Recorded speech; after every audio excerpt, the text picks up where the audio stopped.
like figuring that out. John. I know, we haven't done the podcast in a while. Yeah. Figuring that Oh, out. shush, Mark. It has been too long. When'd you turn Far those? too long. Well, hey, thanks, MarkJon Podcast, for the host.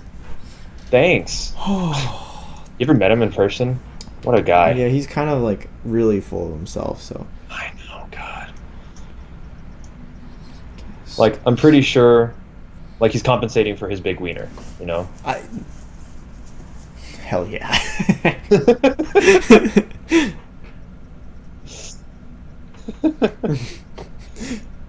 Dude, I'm like coming off an adrenaline high right now again.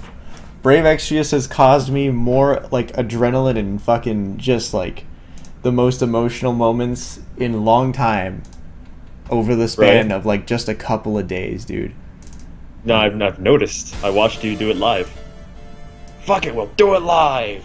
And it worked out in the end. Dude, did you see my absolute like sheer fucking hypitude? Of course I did. I saw it during the entire day. I saw it while you were working out. That's true, I saw you while you were at school. Man, I saw it all day. See, everybody got a glimpse of it, like, over chat, like, a little bit. Over Discord a little bit. Dude, that was, like, over most of the week, though. Just, like, in general. I was like, I can't believe it's happening. Yeah, I can confirm. And it happened, and I got the character that I wanted. Oh, dude. So pumped. And I freaking did the trial just now. Holy fuck. All right. Nice. Hey, I'll be right back. I need to get my tablet because I just realized that all the question of the weeks are on there. Ew, wow.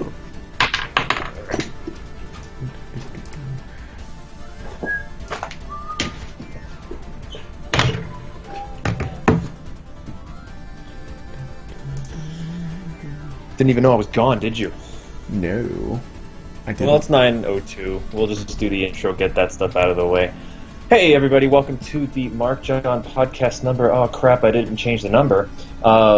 Nice number. Give me a second. Nice on. Hold on, wait. Is there Nice like, on. Is there any delay on this? Let me double check. Settings, video, audio. Now we good. Cool, fixed it. Sick. Anyway, ladies and gentlemen, welcome to the MarkJon Podcast number 27. It's been a bit of a hiatus. Mark and I have had classes and so on, so we've been kind of figuring that stuff out, and just scheduling stuff here and there has just been a pain in the butt too. And Steph has been pretty absent too, so. Yeah, she will return. That is that I hope. I'm sure she will, but for right now, stuff has to get done first. You know, classes and, you know, writing and all that stuff. So, school comes first, and hence the hiatus that you and I just took, right? For the most part, yeah. That and like, just like, I was working on that game too, and all that stuff. Yeah. You've been telling me about it. It's pretty much done now, so yeah. I just needed people to test it. I mean, we'll just have to stream it. We'll have to stream it, obviously. Maybe. Duh. Okay, well, I mean, like, I'm serious. If you want, we can do that. Like, I'll play. I'm down. I don't know, like. I'll critique you.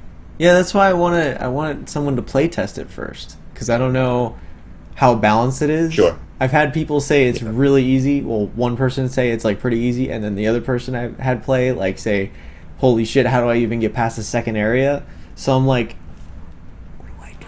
Obviously, when I play it, I know exactly where everything is, so I can like min-max, and it's super easy. But yeah. Like, well, that's the whole thing. Like, if we did do it together, you would be there the entire time, being able to tell me like, "Hey, you can do this, this, and this," kind of like we did with Zelda. Yeah, true. You know, you'll let me figure it out, but if I'm being a total dumbass, it'll be like, okay, shut up and follow my lead. And then I'll have to pull a Mark and be like, no, shut up, I'm gonna do it my way. Yeah, well, I'm proud of what I made though, because I had a lot of attention to detail. I put in a bunch of different like little things that people can find, so I'm excited to see like, you know, people can stumble across some things that I hid, and then some people won't, but they'll be there regardless. And I think that's an interesting thing for me to have done and I'm excited because it feels like I had accomplished something. So that's good. That's really cool. Yeah, I honestly can't wait to play it though. Like I'd love to. It'd be my honor, Mister. Maybe I can make. But yeah, another we've gotten one. back into. What's up? Make another what? I'll make another game, and I'll put you, me, and Steph as the protagonists. That'd be cool. Yeah, I could totally do that. But you know what? I'm gonna wait until freaking Steph finishes Nier, first of all, because that has to happen. Yeah, I mean, I don't have really good access to it, so I think that might not be a bad thing to play on the channel too. Nier? Yeah, I mean, because I don't exactly ham up reactions. That's true. You know, that was one of your big concerns about it. I haven't been doing this very long, so my reactions are very pure when I'm like paying attention. Hamming up reactions is what long-term horror game YouTubers do. Hi, Lynn. How are you doing? What's up, Lynn? You just missed some game talk. No, not a lot. We've just been talking about Mark's game and stylistic stuff. Hell yeah. But yeah, I mean that's something I feel like would be fun to do on the channel. My me game or the Nier game, the Nier Town. Both. See the one problem with Nier though is that, it'll take like 50 hours. Hey, that'd be like the best way to have a long form series, right? Yeah, you're not wrong. Yeah, I would want. I mean, that's what we try to do with Zelda. If we did that, I would want, I think, you and Shelby to both be there. Yeah, Shelby loves paying attention to story. Like that's like her whole thing. But she was getting pissed at us. She was getting pissed at us when we were like ignoring all the story in Horizon and just playing and not giving a crap. See, I think it'll be one of the first games she'll experience though, where if we do beat it and she still has like most of the things in Nier get answered, but a lot of the stuff you can find in like researching the lore outside of the game, which is it's a rare thing. It's like something you get in like Dark Souls, and like very few games have that kind of thing. And she would Star Wars kind of thing, because they've got like probably have a blast with that though. Oh, I'm sure. Well, here's the whole thing. So we played Horizon Zero Dawn, and the episodes are slowly coming out. So you'll realize like after a while we just started ignoring people's conversations, and we were just like, fuck it, just get me to the parts that are game. Every single time we'd start doing that, you can slightly hear Shelby in the background going like, no. Well, like she got to play it on her own because, like, in all honesty, a commentary-centric style of recording, and plus, like, in all honesty, Horizon Zero Dawn, it's a cool game. It's a visually great game, but it's not exactly like people aren't like, hey, have you guys played Horizon Zero Dawn? That game has the best story I've ever heard. I don't think anybody's doing that. Really? Because Shelby's been enjoying the crap out of the story. John, you have to understand another thing, is you and Shelby have come from a background of very few story-driven games. Like, it's a very common thing for, like, AAA titles to have a story, but it's just kind of a thing to drive home the gameplay, which is kind of the same thing as like Horizon. Right. And really most of the time, honestly, a well-written third-party or AAA game will usually start off with like, they're like, yeah, we know you just want to get to the gameplay, whatever. And they'll make the beginning story really simple, really easy to follow, so that when they have like a twist towards the end, it'll be like, oh shit, okay, maybe this story is pretty good. But even then, like a 7 out of 10 story is nothing really to write home about. So it's like, Yeah, well, that's kind of like why it's interesting with a lot of these games that, like, you know, you because I will sit there and like listen and read through everything, but you will skip through a lot of it.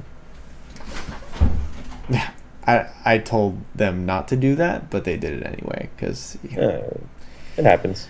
Yeah, but it's just one of those things. Like, you skip through a lot of that stuff. You don't really like, story's important to you, obviously, but you're not sitting there going like it has to be incredibly relevant. Because if story is like dumb and it's just all about the gameplay, kind of like Dark Souls. Right. Yeah. Well, like Dark Souls, it's all focused on game. Yeah, Dark Souls has a story, but there's one cutscene Actually, sorry, 2 cutscenes. One at the beginning and one at the end. That's it. There's one at the beginning, one at the end, and there's like a couple of like minor like boss intro or post boss like little mini cutscenes. I mean like cutscenes with words and story. In oh, sure. Anything that actually has story sustenance. Obviously, there's like little CGI like they're coming down from the ceiling or whatever, but like that's why Dark Souls is like completely like a outlier in the whole story aspect, because they never make you follow any of the story. You can beat the game and have no idea what any of the plot's about. And I think that's kind of interesting. As someone who doesn't really care about story, it made me more interested in it a little bit. And like, did Skype break? John, are you there? God damn it, Skype. This freaking program. Discord, when are you gonna bring out your video conferencing program? Oh no. Oh, don't look at my Skype. Don't do it. Hi, John. Hey, I don't know what happened. My Skype crashed. Okay. I was super confused. Okay, now I'm seeing that happen on the podcast. What the hell happened? Yeah, that was weird. Hopefully Skype doesn't crash again. All we gotta hope for is Discord starts up their video call feature pretty soon. That would be cool. Are they doing that? I think so. They announced it, I think, earlier, like this week or something. Okay. Yeah, anyway. So what's up? What are they going to do? Not much, man. I went to the beach yesterday. You go to the beach like every week nowadays. Well, okay, so I have a friend who lives by the beach. 2 weeks ago, she invited me to a thing. Today, she invited me to a thing. And in about a month, my cousin does like a bi-yearly thing where they go to a beach house and they invite me and Shelby. Mm-hmm. So on average on a summer I'll go like 3 times, but I'm not a huge fan of the beach. Just because I'd much rather stay home. Like, I enjoy it, but if the water's not freezing and if it's like a nice day out, it's a great time. But like the water was frigid when we went last year. Here's when we went like today. It's a good beach. Wow, the water is so wet. Splish splash. Speaking of VR, I keep seeing this Star Trek VR shit popping up. I have no idea. So, like, you know Star Trek, right? I'm not first of all, Lynn, I'm not tan. Look at No, your lower arms are tan. My lower arms, like, yes. Look. Okay. You have a huge farmer's tan. Right here is the Great Divide. Moses parting the Red Sea of skin. But I have not heard anything about Star Trek VR, nor do I even really care about Star Trek. So, well, like it's super weird. Like, I'm just gonna explain this real quick. It's basically like 4 different people hook up 4 different VR sets, or they're like connected over Wi-Fi or whatever. It's kind of like gaming with Overwatch, where you're all in a room with different computers, right? Okay. LAN party. I don't know what it's called nowadays, but it was called LAN party back in the day. I believe it's still called that. Is it still? Pretty sure. Even though you're not using LAN, you're using like Wi-Fi now. Well, like, I think you can still do LAN stuff. Anyway, people will connect like over to this thing. So you pick someone as the role of the engineer, the captain, the pilot, and the weapons officer, and you guys like go through shit. And like, it's really detailed. And if you're a Star Trek fan, you're like splooshing all over the place because it's beautifully detailed. But that's not a huge niche of those kind of hardcore fans. So I'm kind of curious, like, how far that'll go. That would be pretty cool to have all of them like in a room and they're all in the freaking Starship Enterprise. Right? Yeah, I could see that happening. That'd be pretty sick, honestly. But like, that's hardcore as fuck. like it's pretty cool though. Like when they were saying like, oh, we need to go to like jump to hyperspace. Like, you had the one guy who was controlling the what's up, Toastus? Who was controlling like the power outage, like the power outlets and so on, and you could only be limited to like 5 pegs out of 15. So you had to like take away from your shield to go into your thrusters, take away from thrusters to go to weapons and so on. Mm-hmm. Really detailed and like kind of it looks kind of boring, but it looks like it's really interesting. And if you have like a whole team dynamic, kind of like Lovers in a Dangerous Space-Time kind of thing, But with 4 people and but with like 4 people. and Star Trek, and also like, yeah, that would be pretty cool. Imagine like if your ship gets boarded and you like pull out a pistol underneath the counter, like pew pew, fucking, that'd be pretty cool. I think you could, because you're controlling hands. You're not just controlling like Right, you have the like, Vive headset, I'm assuming. So yeah. And it's funny because like the one thing you can do in the game is go from like open hand to finger. And so like they were all sitting around a table in the VR, and they were all going like, hey, hey, hey, hey, hey, hey. So dumb. Also, really quickly, Toastus, he put in chat, you decided to try Eigenon 10 minutes before podcast. No, I decided to try Eigenon 2 hours before the podcast and finished like 10 minutes before. I forgot that we were doing the podcast until about halfway through, and it was like 8:20, and I was like, oh fuck. Like, and then I don't know, I made it though, so that was scary. Because I was actually getting worried, because like didn't get a text from you. You weren't online anywhere, and I was like, does he remember we're doing this completely today? forgot, yeah. And then I was busy doing Eigenon, and I did it though. Oh. Yeah, it was scary in 2 aspects at that point. That's when I said, I just told you, like, I was working on something, I was just about to finish. I was like, Yeah. No, I get you. Yeah, that was. I mean, like, the point is, we started around 9. We got the podcast started. People are here. We're good. Yeah. But that was. Fuck, man. I miss doing the podcast. I miss everybody. Yeah, it's an empty land now. I know. Empty town. I know. I feel like that's just because like we haven't been really consistent with the podcast and so on, which we will be. I think we'll try and do it every Sunday, but it's just sometimes things come up.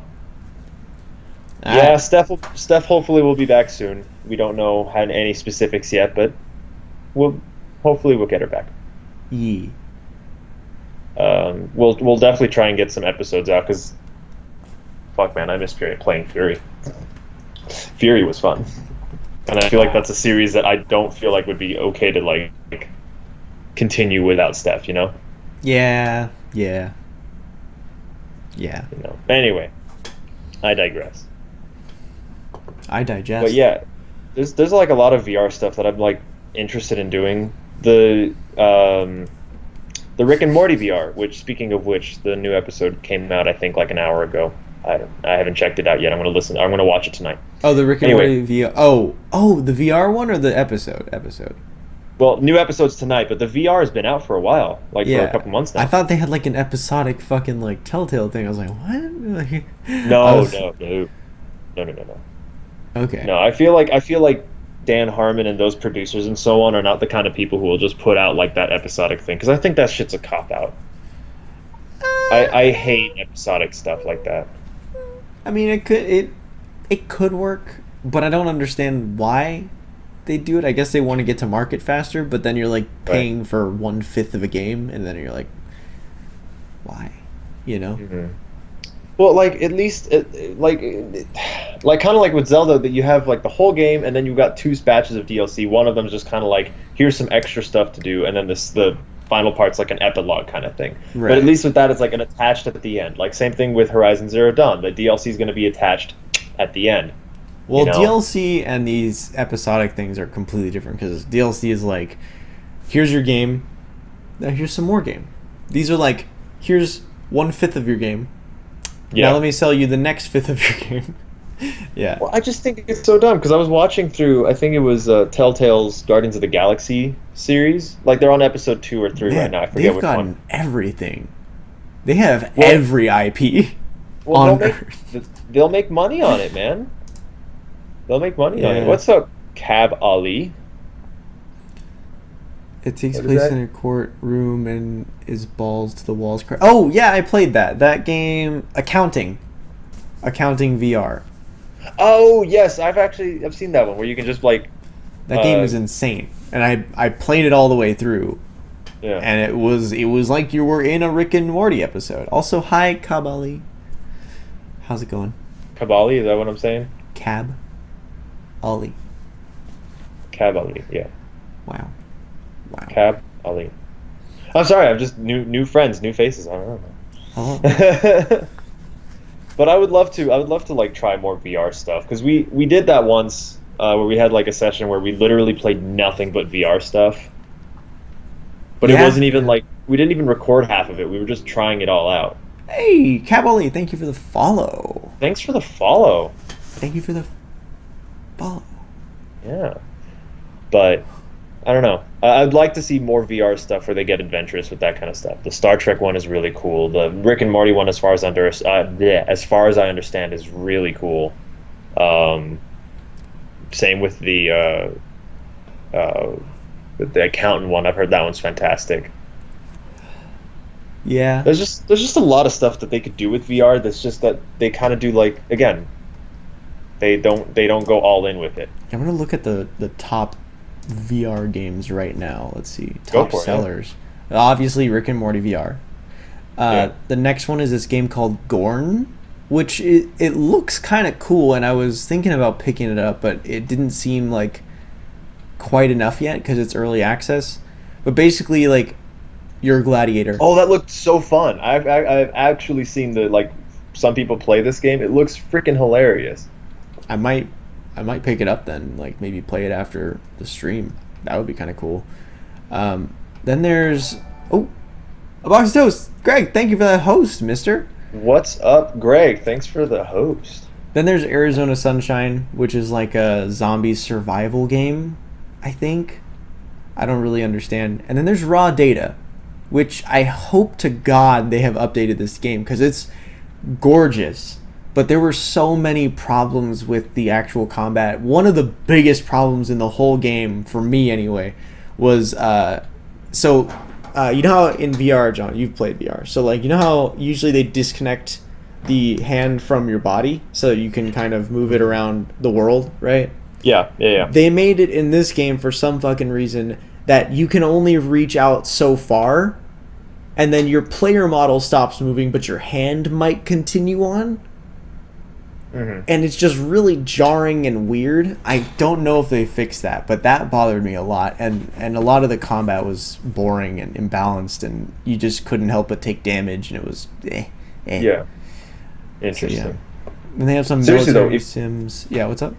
If you try Gorn, I'd love to like have a real reaction on the channel for it because I've never tried it. I've only seen like minor gameplay of it. It looks so goddamn fun. Yeah, I mean, I do want to play it. I'd probably want to play it on my own first, because it's, I mean... No, I understand. That's what I'm saying. Like, once you've played it, like, I'd be trying it out. Not, yeah. You know, yeah, this looks since cool. I don't exactly have access to that kind of stuff, you know? You know, what is kind of selling me at this very moment? It's made by the people who made Broforce. Ooh. Broforce was a fun one. Broforce is a great game. It's fun. Huh. God, I haven't played that one in a long time. I played it last year with my cousin and a buddy of mine, Marshall. I think you'd adore both of them, by the way. They're fucking hilarious. Occasionally they're walking meme machines, but they're pretty goddamn funny. All right, I'll take your word for it. Yeah, I do want to try this game now. I'm going to probably get Gorn after the stream and try it out, because it looks fun. Go for it. You better tell me how it is tomorrow, though. Well, if I get it, but I don't know what I'm doing after the stream to begin with, but we'll see. Midterm week. I mean, let's be real here. I'm not too worried about our midterm. I know. I'm going to write it basically Wednesday night, and that's done. That's that. Easy as pie. I'm probably going to get it just the first day we get the assignment and, like, do it. That might not be a bad idea. Yeah. Maybe. We'll see. I still haven't read through, like, the assignment that we have to do. I just don't want to. Where are you reading this? What? The assignment. I didn't know. Did he like hand it out? Cause No. The panel. Oh, yeah, right, that's the only right. assignment we have. So, context for everybody who's watching: we are taking an ethnic studies course with, shall we say, an interesting professor, who basically has assigned us 2 essays. And we have to present to the class not this week, but next week. We are the only topic that doesn't have to do with politics or economy, we are flat out the topic of race. So we'll see how that goes. Yeah, it'll be fun. Should be our professor. Look, I don't care about politics, but he actually. We're gonna try and leave. I'm not gonna specify, but fuck me, the amount of things that he says actually makes me uncomfortable. And I don't even care one way or the other, but I'm like, fuck, dude, like, please calm down. Like, oh. Yeah. Whew. Okay. Let's put it this way. He will use taglines, and when logic is presented to him, he falls back on another tagline that has nothing to do with the previous tagline. Or he'll say, I don't know what I'm talking about, because I'm just an old man who makes up everything. And you're like, oh, okay. Well. It's just so funny, because like in the first day, we was trying to make a couple of jokes, and it was like, okay, some of them were landing, some of them weren't. And then he just goes and crosses like a really weird boundary that like we felt super uncomfortable. We were like, Yeah, it was not like okay. And like you could tell that was like, so this is a deep cut joke. This joke sliced the air in half, and everyone was just like, oh, okay. Yeah. I can see where this is going now. Yeah. Fuck me, that was rough. It was so crazy. It's rough every day, to be honest with you, but like, yeah. Well, because the topics are interesting, but then like the class will present because we have these things called panels where the professor will let the students learn the subject of that day, and that the students will teach it, right? Mm-hmm. And every student only covers one topic each time, so we only have to cover one topic. Mark and I, in our group project, is race, and that's next week. So when we talk about that, we're going to get interrupted probably the most out of any of the classes, but whatever.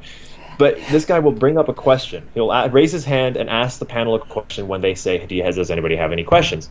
And instead of talking about let's say the topic is the economy and how it sucks, he'll start saying like, the economy sucks, blah, blah, blah, and then just go into a rant that has nothing to do with the economy. Like about politics or like something that's just like out of left field, and we're like, oh, okay. Or like when we were talking about globalization this last week, which is basically, in long story short, when numerous countries work together to make one final product, which is an interesting topic. It means like it's reliance on everybody else, how it's good, how it's bad, etc. He turned it around and started talking about Chicago murders. Where's that come from? Yeah, Mark some Shrek. Oh, John, have you seen my new emote? Completely unrelated. No. Bring it. Look at the Show chat. it to me. Oh, that's cool. Yeah. Did you do that in your game? No, I had 10 Stripe Tiger make that one for me. That's awesome. Yeah. That's really cool. First day of college, my ethics professor made a joke about rape. A girl in the front row got up, slapped him, and left. Oh shit. Honestly, honestly, good for her. Because, like, fuck me. I want to, like, every time. Now, when he makes those kinds of jokes, like, again, I don't have a political leaning. I don't really care. But I just, like, put my head down, like, oh, my God. Now, like, every time. And I sit up in the front row, so I hope he at least, like, man, I just don't care. What's funny, too, is that I have a rule with these kind of things, because I love talking politics. Not on here, obviously, but I have a rule that I don't talk politics in classes, because it might, either benefit or hurt. So I just say, let's stay neutral and talk about the topic and nothing else. I made friends with somebody who is very, very opinionated. Not in a bad way, but when the professor started speaking up, she started, like, raising her hand and, like, talking and, like, having a whole conversation with the professor. Became more of an argument. I don't know, man. It started getting awkward that last class. Yeah. I wasn't anyway, in it, so, like, I don't fucking know. Let's move away from this, because we have to deal with it all week long. Why bring it into a podcast? But True. Well, I mean, anyway, it's not like he's gonna watch, because he doesn't believe in computers. So right, he doesn't have a computer. He rides the bus to school. He doesn't have an email address either. Doesn't have an email address. Doesn't have a computer. Doesn't have a phone. writes all of his notes on paper, prints it all out, and gives us all like 10 to 20 page packets, and that's 30 of us, and that's what? 360 papers per class? Like 240, whatever? Yeah, I don't understand. This professor doesn't so have an dumb. email address? Nope. You gotta send him messages via carrier pigeon. Oh, man. Anyway. Forget that. Also, no, forget that. All right, we're done. We're done with that. But anyway. Did you hear that Nintendo's getting sued? By who? Who is it? Game Vice. For what? They apparently are suing them over like the detachable, like the design of the Switch. So it's like a tablet with two like detachable controllers. Mm-hmm. So what they ended up having is that they had an attachment that was like one big like U-shaped thing that attached to a tablet, and it was basically like you could use it as a computer, but it like you could also play games on it, kind of thing. Right. So they're getting sued over the detachable controller Patent? part. Yeah. Oh. And I just think that's so funny because it's two different things, right? The design for that patent had come in like Nintendo had registered this patent way back in like 2013 anyway. Right. Yeah. And the concept is completely different. You know, the two controllers are their own different controllers. The whole console is meant to be purely for gaming, not for a computer, not to like have buttons on that kind of thing. Could be like a publicity stunt. Speaking I of don't think so. mobile tablet-like objects, I got a Chromebook. Let me see. Nice. It's very cheap. Is that? Oh, you bought one. Okay, I thought that was the same one as like No. I the realized one that like that random lady gave you. No, I realized how nice it would be to have like a portable laptop that holds a charge, because mine can only hold a charge for about 2 hours and then it dies instantly, and also has to be plugged in at all times and is also 12 pounds. This one is 2.04 pounds and has 10 hours of battery life. So I'm like, Nice. A+. Also incredibly cheap. Yeah, how much? Like $200? That's not bad at all. Yeah, dude. Like this thing is nice. And also, That's really cool. I've never used a Chromebook before, but you sign in with your Google account, your Gmail account, instantaneously import all of my bookmarks, all of my sign-ins, everything was integrated with Chrome. So I was like, fuck, man, it was very nice, very fast. That's really cool.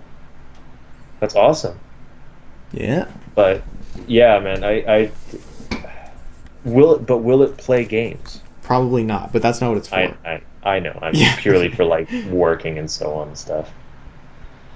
Yes. But yeah, man, I just think it's hilarious that Nintendo's getting sued for something like this successful. I think these guys saw that and were like, it's similar enough to our product at first, and they were like, we'll see how it does. Now it's like killing everything in like the market, and they're just like, oh, you got to make money off this shit. Yeah, it could just be a publicity stunt too, to be like, oh hey, Switch for for them, poor people. yeah. I don't know. No, I'm pretty sure they discontinued it. Like, I'm pretty sure it's something that like bombed when they were making it, and it just didn't do well. And I think they're just trying to like market off of that. Yeah. That said, they've hit 5 million in sales. Right. Shit. Wow. That's a lot. That is a lot, especially in like only 4 months, 5 months. A great segue. Go for it.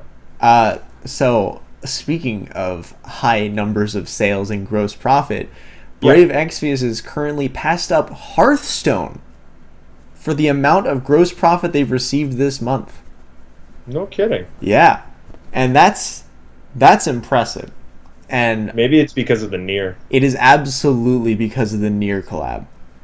And that by itself is impressive. They've also completely pissed off the entire fan base, excluding myself, and probably Toastus, because we've got the units that we wanted out of the banner, but it made it incredibly hard for most people to get the units out of the banner, because instead of having just one 5-star base, which is, as you know, 1% chance to summon, they had 2 5-star bases, and both of them were good in different ways.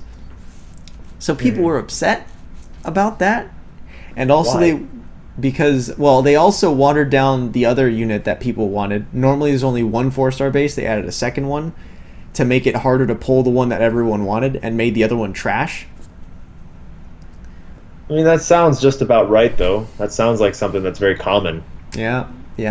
But I mean, it made them a lot of fucking money, so I guess. But I know also, you really did like get everything you wanted, so there isn't room to complain. I feel like you would have complained if you hadn't gotten it. Yeah, I probably would have been a little bit disheartened. But Toastus and I both got exactly what we wanted out of the banner, except Right. Toastus got more, and I also got lightning because lightning is garbage. But whatever. What's up, Xenia? Yeah, I'm really happy. Hi, Xenia. How's it going? But I'm glad you got all those units. I was there for that live stream. Yeah, you saw me freak the fuck out when I got those units. Oh man. Oh, did you die? Oh, I'm confused as to what's happening, but all right. Well, anyway, I don't know what's happening right now, but that's okay. I am so glad I got the units in here. But yeah, Toastus, I'm really glad that you... Don't complain about it, Toast. I got more than what I wanted, less than what I wanted. Some other regards. Freaking... Sorry about that. Toastus, you have actually no room to complain. Hi, John. Welcome back. Hey, sorry, I just... There was something in my drink.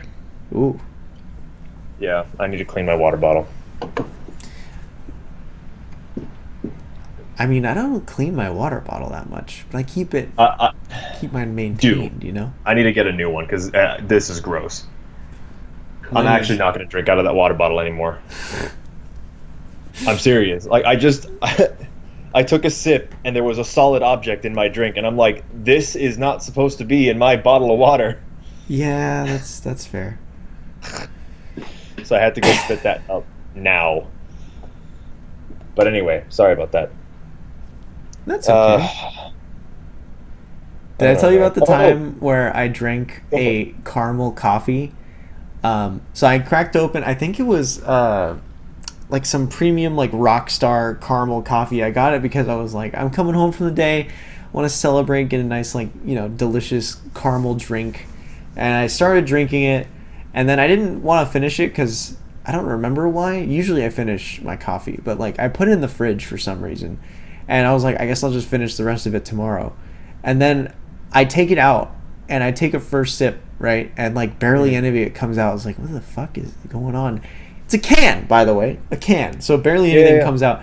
And then I like tilt it further, and like a solid chunk of like weird caramel enters my mouth, and I'm like, and I fucking spit it out into the sink, and I was like, oh my god, that was disgusting.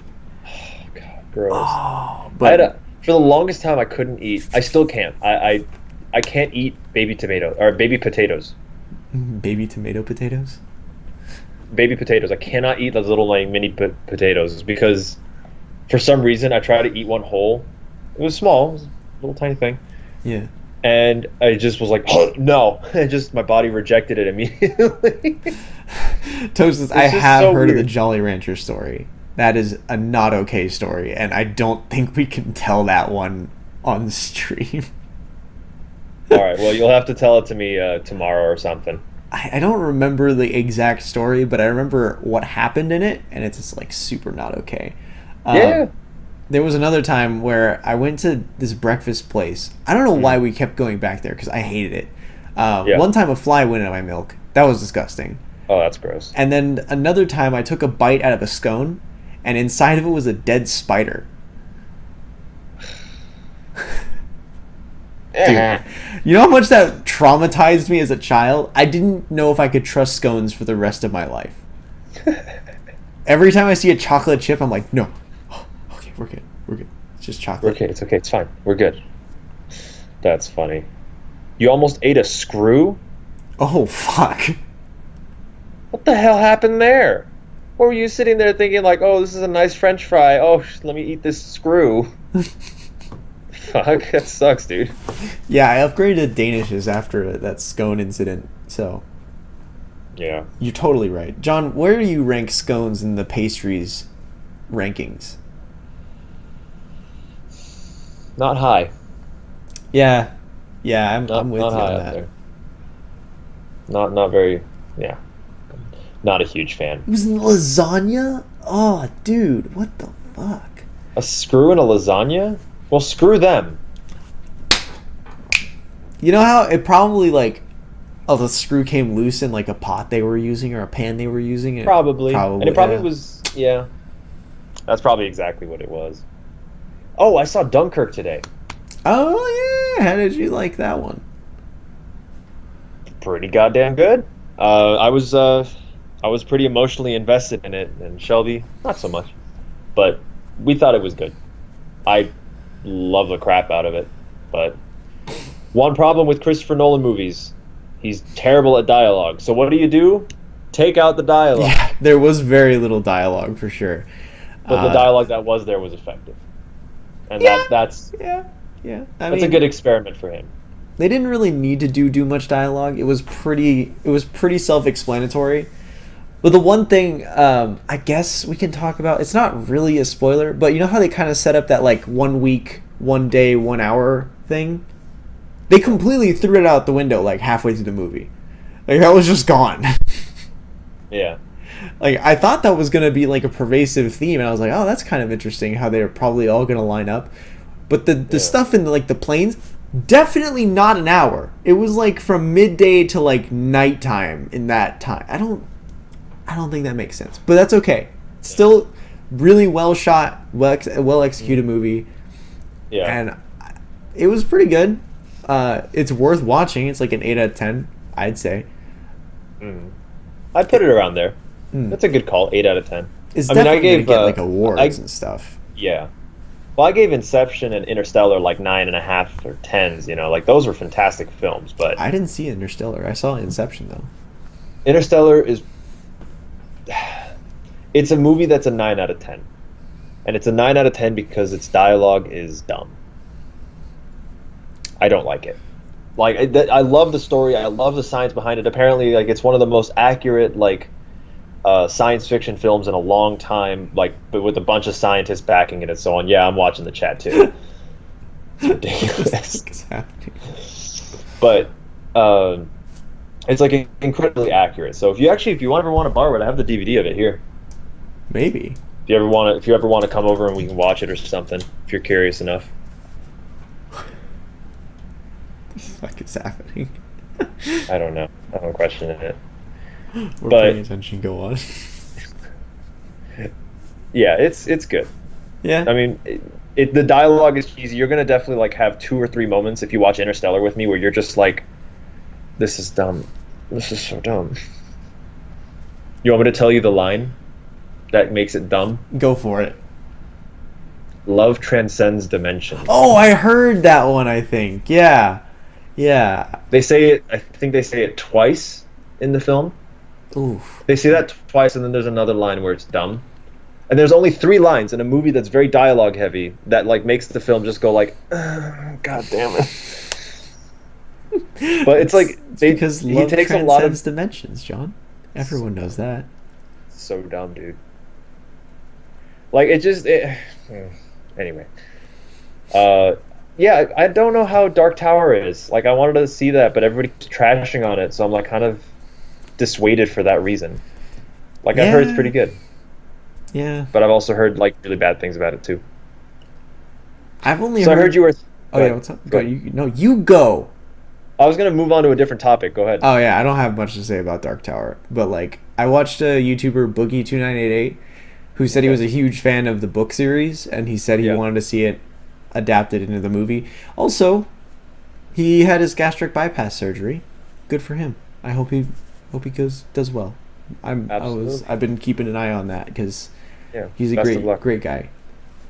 Best of luck to him. And that's all I think about when I think of Dark Tower. So yeah. Well, hopefully it goes well for him. Yeah. I'm sure most of those surgeries are pretty much always successful. Rarely is there ever like a snafu. Yeah. Yeah, he seems to be doing well. So That's good. That's good.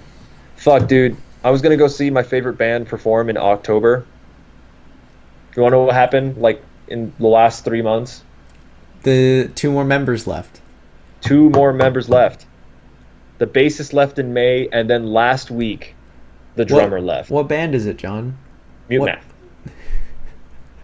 Mute Math is a bomb-ass band. They're about to come out with a new album, quite literally in a month. I'm super excited for it. And then I get to go see them live in person as a double date. Super down. But fuck, really? 2 people like right before you go on tour? Come on, man.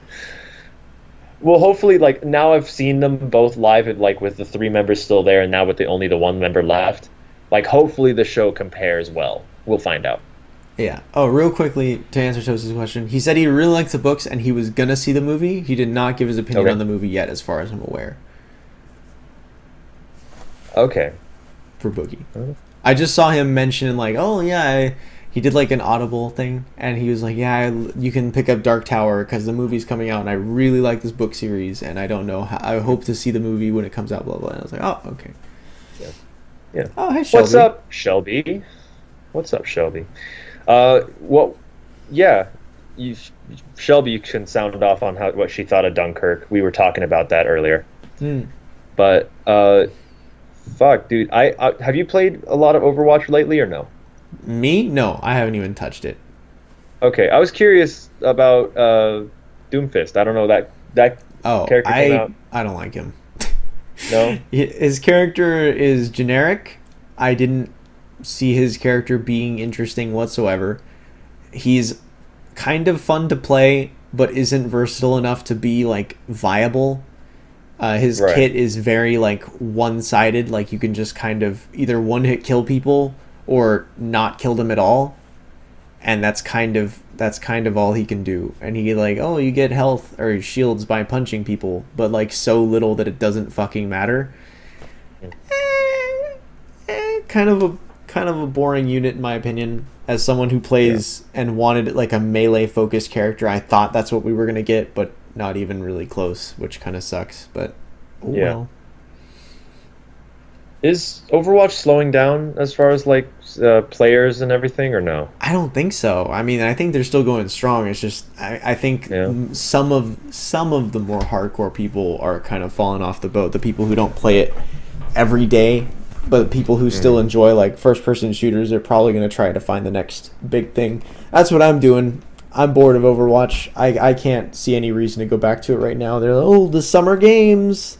And I'm like, I don't care. Yeah. I don't know. It's one of those games that I just never got around to doing.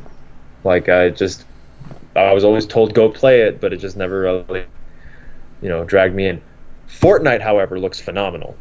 I haven't played that in a while either. That looks pretty fun. But it is a fun game. You did it on stream like a week ago, didn't you? Yep, but I also haven't played it in like a couple days because I don't know. I've been trying a bunch of new games. I've been trying this other game.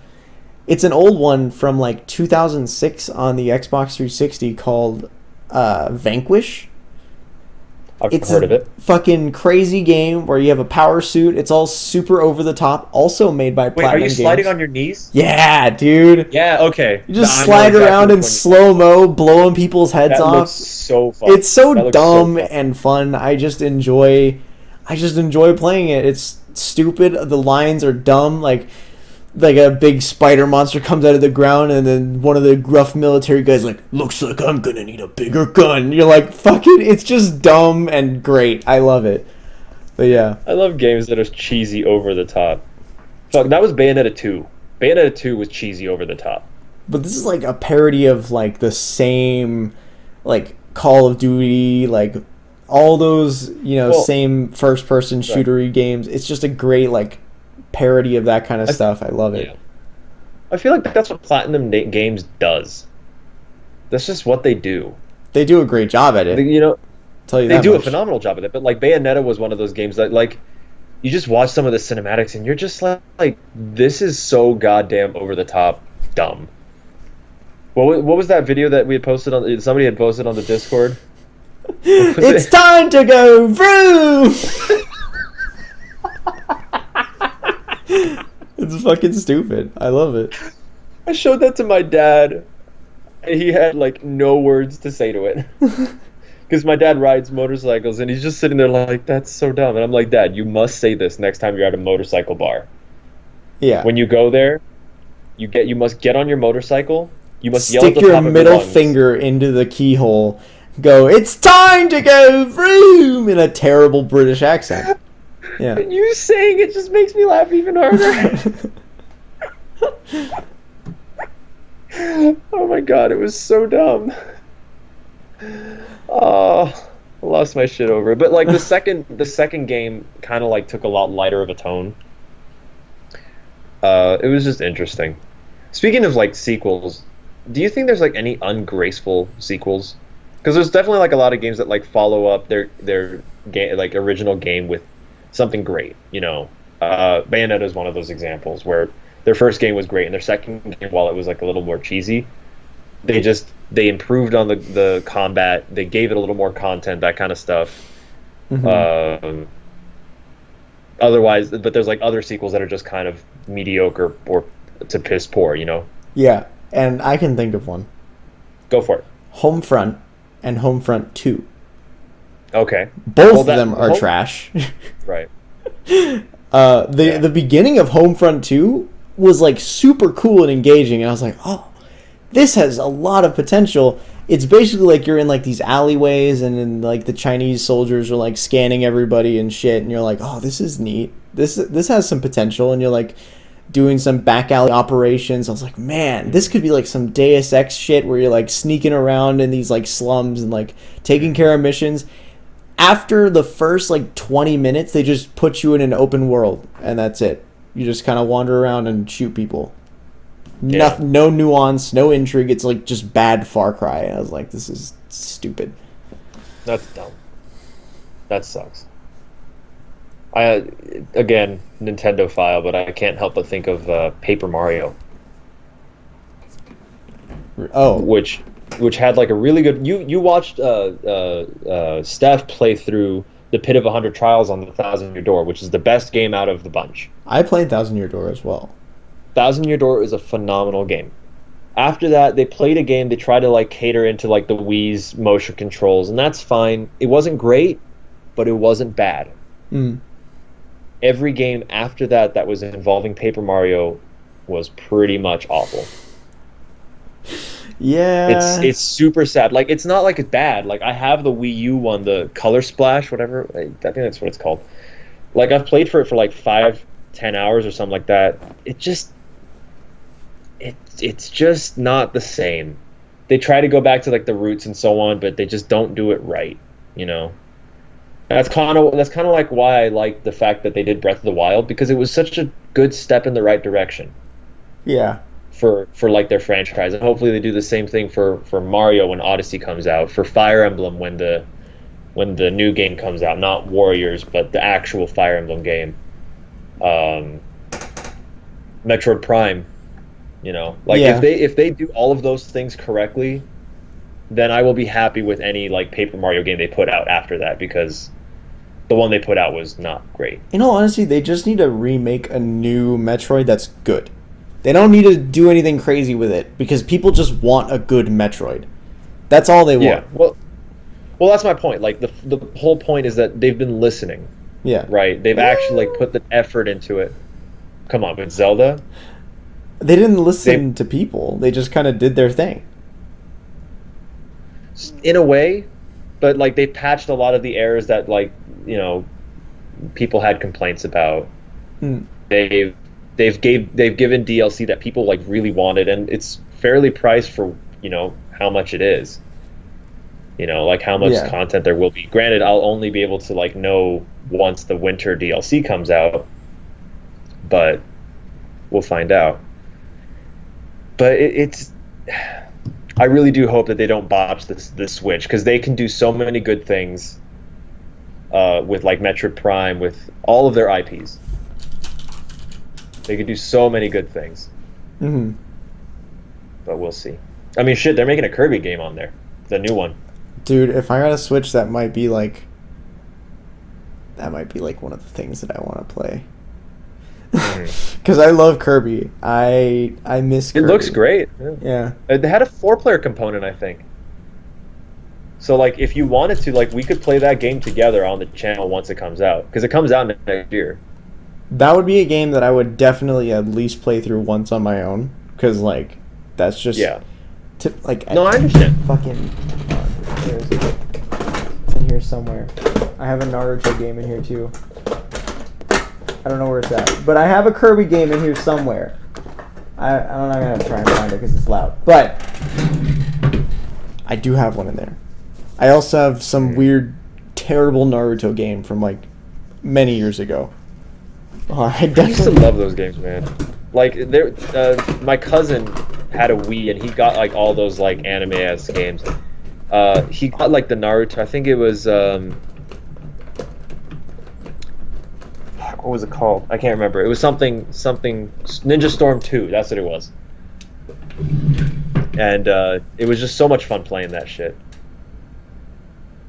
Oh, for the Game Boy Advance? Yeah! That's freaking hysterical. Naruto Ninja Council 2. I went and tried it again, and it was so bad. Like, it might be one of the worst Game Boy games I've ever played. And then, obviously, Kirby Nightmare in Dreamland, which was... That's a good one. The game that I invested probably hundreds of hours into as a kid. Yeah. Well, like, if the Switch, like, puts out the virtual console stuff, and they come out with, like, all those games and so on, like the Kirby re-releases and so on, you'd hop right on top of that shit, wouldn't you? No, probably not. Because by that, you don't think so? No, I have a Game Boy SP in my drawer right there. I could just play them. Well, what I'm saying is, like, they have the DS games as well. Like, they have the DS ones. I mean, I have, like, the 2DS right over there, and a bunch of the DS cartridges still, so... I mean, hey, that works, I guess. I don't know why I would waste money. And you have to pay for that like functionality though, wouldn't you? No. You have to pay to play online. It's kind of like the Xbox Live stuff. Which is stupid, first of all. I hate that. Absolutely hate that. But not much you can do about that, I guess. I mean, they haven't done anything with it yet. They're going to do that like in winter. Yeah. So, I mean, considering how well the Switch is selling and how well their stock is doing, it would be an incredibly smart move of Nintendo to get the online functionality to be free, because that would be a huge selling point for the Switch, and people would continue buying it a lot more. That might, because if they did that, that might actually push me to buy a Switch. Yeah. Like, it's the timing. Plus, like, you and I would be the only real people who had Switches, you know? Like, you and I would just play together locally. Like, we don't need, to pay for that shit. Well, I know people who have Switches. People who've been like, you could Switch and play Splatoon 2 with me. I'm like, no. Are you saying locally or, like, no, like somewhere else? Over the internet. But, like, I mean, they're still, like, go to our school, but they're like, hey, you should play Splatoon with me. I'm like, but I don't want Anybody in our circle of friends or no? Who? Car. The one in our group. Car has a Switch? Yeah. You told me she played, like, exclusively Steam shit. Well, no, she plays Overwatch and then occasionally plays Switch stuff. Very occasionally. You introduced her as an Overwatch exclusively player to me. She wears Overwatch shirts every day. That's all she plays still, but she does own a Switch. So she's told you to get Splatoon 2. Yeah, well, her and my other friend, but I don't think you know him. Don't get Splatoon 2. I don't plan on it. No, don't. Like, it's not a bad game. It's just something tells me you will grow tired of it within an hour. Probably, yeah. Like, it's one of those games that's just like, after you play so-and-so matches...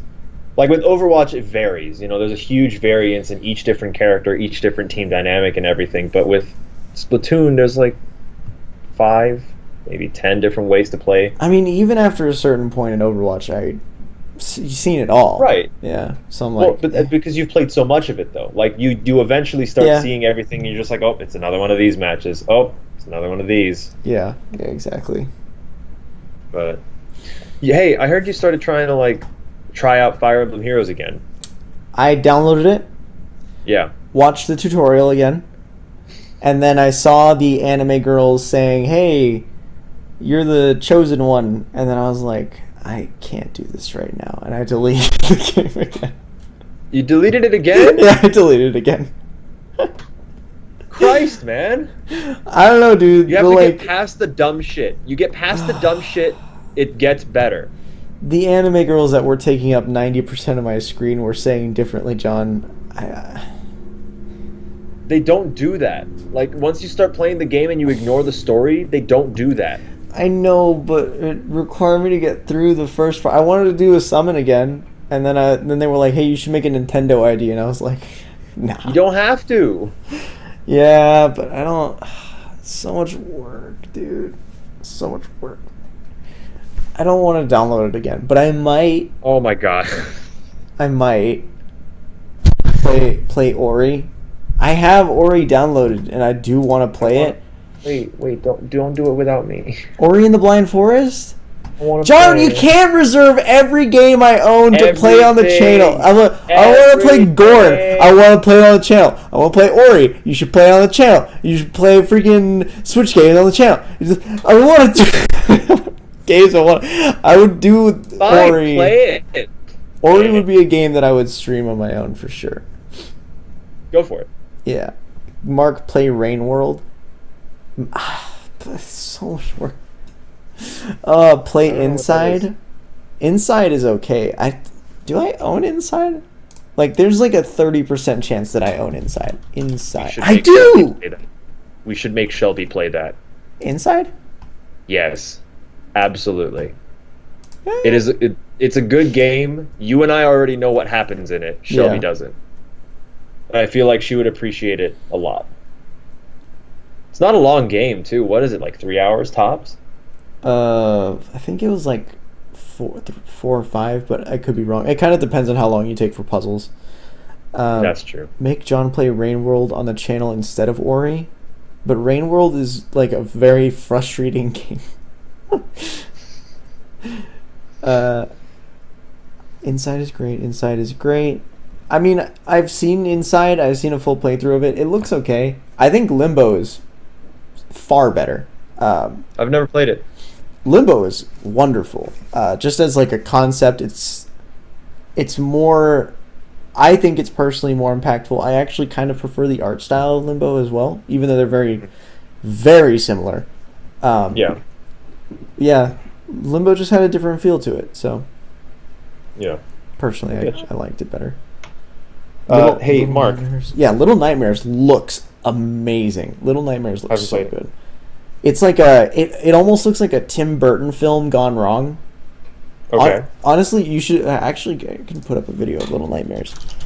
Nightmares trailer. Get the fuck off my screen, John. Like taking up I so can't much help space. Can't help it. Trailer. There we go. Get the fuck. Just so damn Johnny, you know? Yeah, I mean, Little Nightmares just looks like visually stunning. Is this the right game? I think it is.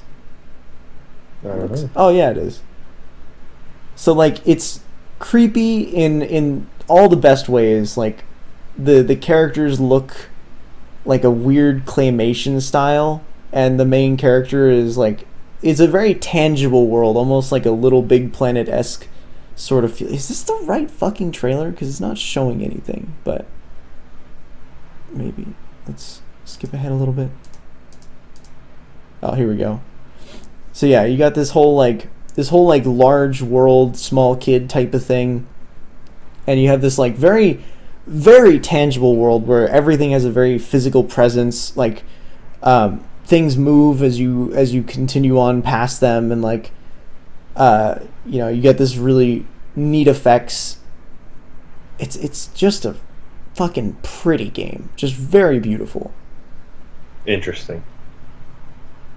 That's creepy as fuck, though. Yeah, it's really creepy. It's not. It's like I don't think they do jump scares, like if at all. It's a very like slow burning. It's tasteful. Yeah, it's a very slow burn type of horror game where the atmosphere is creepy. Yeah. The monsters are actually genuinely terrifying. Like it's a cool looking game, but it's very short though. That's another addendum. I'd be down to play it. I'd be totally down. Sign. But before anything else, Mark, Yeah. do you know what time it is? Oh fuck, dude! I'm not ready for this. Go. Fire Emblem Heroes announced a collaboration with Super Mario Sunshine. You can summon Flood as a 5-star unit, Mario as a 4-star unit, and Mario can jump on people's heads. It's a totally new mechanic, and it's terrible, but we want money. It's totally new. PlayStation has decided to sue Nintendo for the Wii motion controls for a design that they started to use 2 years after the Wii. No clue as to why they're trying to do that, but hey, since everybody seems to be suing Nintendo, why the fuck not? Recently, Nintendo added solid... No, fuck, he's already in the game. Shit. I was gonna say Solid Snake into Super Smash Bros. And I was like, wait, he's already there. I don't have one. I'm Got not. one more in you. Go. Where would you like me to go? No, Nintendo's adding the For Honor characters into Super Smash Bros. With all of their brutal executions completely uncensored. You can watch Shit. Mario be decapitated on screen. Thank God. No one likes Mario. Nintendo has decided to release MLB 2018 on the Switch, following suit with the FIFA 2018. But they've decided to actually utilize the motion controls of the Switch. Oh look, Nintendo's getting sued again because everyone's throwing their Switches and hitting people from across the room. You're gonna say you could only get handballs because you can only. That would have been great. Oh. And that was totally real, absolutely real news hour. News. With MarkJon. News hour. News hour. Nier and Super Smash, Marky would go crazy. Honestly, that would be pretty cool. I don't bet know. you anything, somebody's gonna be doing that. Somebody's gonna try that shit. They're not gonna. I doubt they're gonna put. Dude, they Nier. made Sans in fucking Smash. No, Bros. in They the- made Ridley. What do Fully you made mean? it. What do you mean in the real Smash Bros? Also, fucking Not real. Sans. Not the real Smash Bros. I'm talking about like in like modded versions of like Project M and Legacy XP. They've made like Sans in the game, Gino, Sans? Ridley. You They can, like make full characters in there. you can fuck off with your Sans garbage. Oh, that would be. I would hate that. Nier could be in future Kingdom Hearts if you think about it. No, don't put Nier in Kingdom Hearts. Fuck off. I would be so mad if they put Nier in Kingdom Hearts. First of all, they did The World Ends With You in Kingdom Hearts. And they did it terribly. It was so bad. I hate it. I hated every ounce of it. I watched the whole thing and I was like, the whole time I was like, why is this here? It doesn't fit. And it, first of all, they went out of their way to be like, hey, look, it's part of the world, because in The World Ends With You, they have a timer on their hands, and that's how long they have to complete their mission. He's like, hey, look, I'm in the mission. And then they're like, oh, that's cool. Let's just break every fucking ounce of lore we had built up for The World Ends With You and... Fuck. Oh, I hated it. No, Kingdom Hearts is not better than Nier, and I will actually fight you forever. I will okay? fight you. Yeah, I'm fine. I just hate Kingdom Hearts. It makes me mad. Didn't you like re-download it and like play it on stream like a couple times? Kingdom Hearts? Yeah, I tried number 1, and the camera was garbage. The level design made no sense. The story, I mean, whatever. It's like edgy garbage that I don't care for. And in all honesty, if anyone in chat is like, I will fight you for Kingdom Hearts. Look past the nostalgia goggles and tell me it's actually a good game. I'm sure it's fine. It's a fine game. It's just okay. But if you take out the Disney characters, if you take out the just average gameplay, it's not something to write home about. I don't understand why people like it so much. I mean, I tried it. I gave it a fair shake, but also the crazy amounts of elitism going on when I tried to play it was just stupid. Like, the people, oh, you don't understand the intricate level design that makes no fucking sense. I beat this as a child. I'm like, I don't care, first of all. Fuck off. I hated that game. You good? I'm good. Let's move on to the next topic. How about we stop thinking about the Square Enix game of Kingdom Hearts and go over to Final Fantasy 15? Oh, okay. Yeah, they're introducing their online co-op mode, which is fucking interesting. I don't know. I haven't played it. They had an open beta. I did not participate, sadly, because first of all, I can't be fucked to turn this thing on. And two, I don't have internet for it because I didn't pay for it, so I'm not going to do it. But it looks incredibly cool. And basically you can do 4-player co-op, and you can sort of like go on like monster hunts with your friends. And every character, there's like different classes you can go into, like magic classes and like fighter classes and whatnot. And like each one you can... Yeah, what's up? Can you do split screen? I don't know. I don't think so. Most games don't have that'd be that a shame anymore. That'd be a shame if they don't do split screen for that. A lot of games That's one thing have that begun... always... Yeah. Go ahead. Sorry. They've been taking split screen out of most modern games. This is just a shame. I mean, like, let's think about that for a second. You know, like, there was nothing quite like, 10 years ago, getting together with friends, being able to sit down, play a game together on screen together. Case in point, something like Borderlands, where you could sit down and play on the same console or the same TV or whatever. Fuck, man. Like, now that you have to play it online, you notice that all these people are making it so that you have to pay, X amount of money for you to be able to do that with other people. I mean, granted, the content is great, but it's still kind of like really hard because it's like, fuck, man. The industry's changing. To be fair, to render two different player perspectives at the same time could be pretty taxing on a console. I could see that. See an argument being made for that. Especially with the graphical prowess that you're looking at. Yeah. I mean, it could be that, but also it could just be that they don't want people to play it locally. And honestly, that's fine. I don't really care much anymore about split screen. It's serviceable, but I don't think it's completely necessary. And games that have only split screen but not multiplayer, I don't like. So if I had to pick between one or the other, I would definitely pick online capabilities. I just want them to bring 15 to the PC, and then we'll talk. Then I'll be very happy. Does Square Enix have like a lot of stuff on PC or no? They have F7, F10, F12. I think the F12 remake. They were even talking about doing a Brave Exvius version on the PC. They have Final Fantasy 14, the online one. Final Fantasy. They have 9, 10-2, 13, 3, 4, 5, and 6. So yeah, they have most of them on here. They even have Type 0, which was a PSP exclusive game as well. Mm-hmm. So yeah, they have a good number of Final Fantasy games on the store. Okay.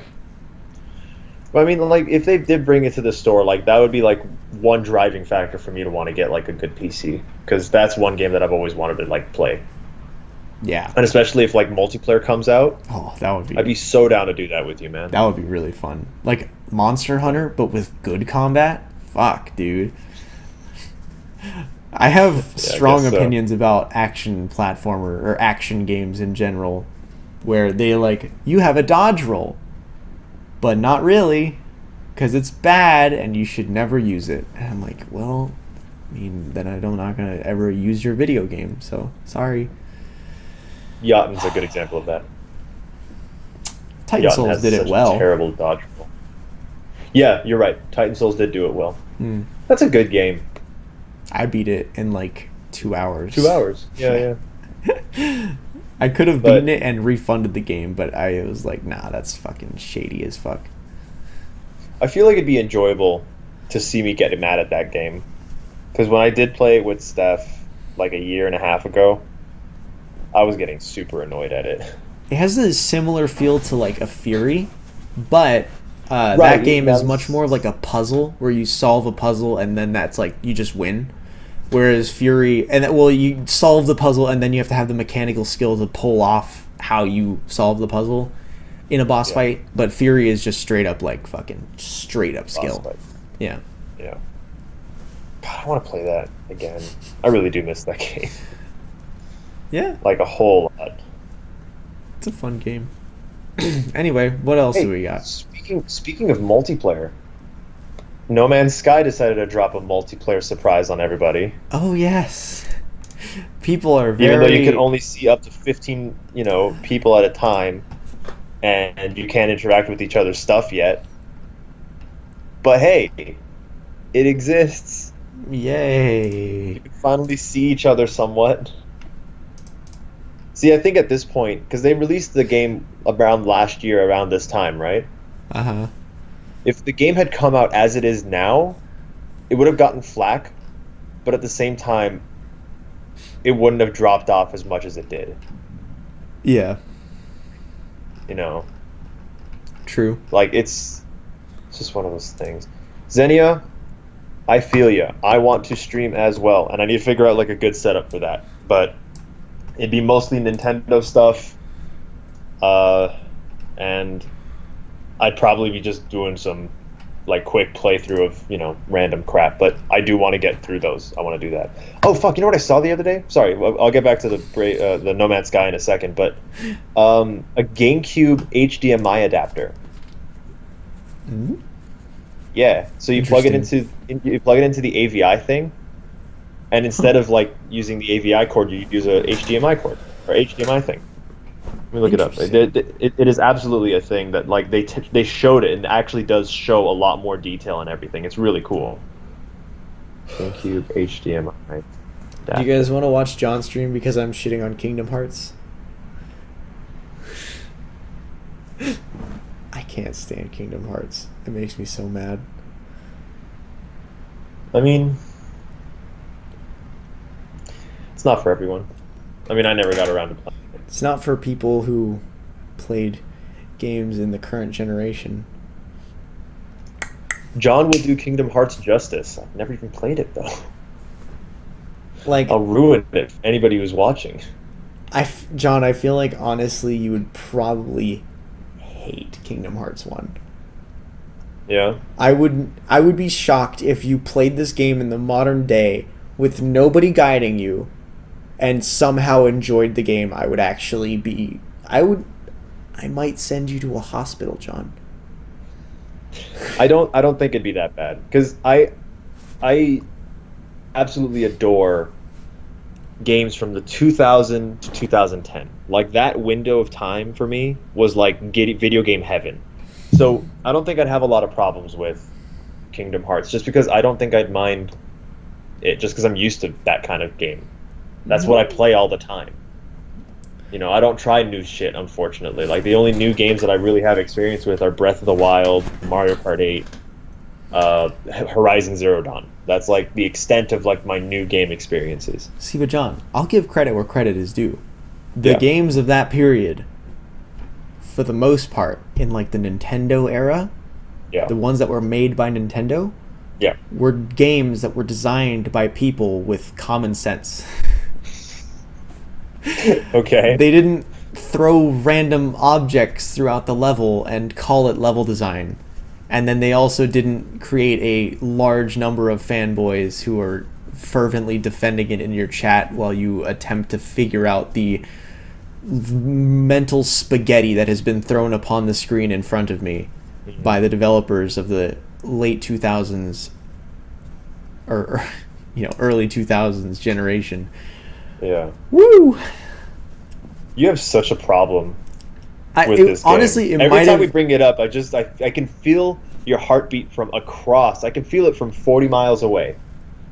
It might have just been the fact that everyone was like fucking like, I can't believe you're having such a tough time with this. I figured this out as a fucking child. I'm like, Was it like new people? No. Well, some of them. Some of them were new. Some of them were not new and shall not be named because they were being kind of a bitch about it. Nobody in chat right now, but they were being...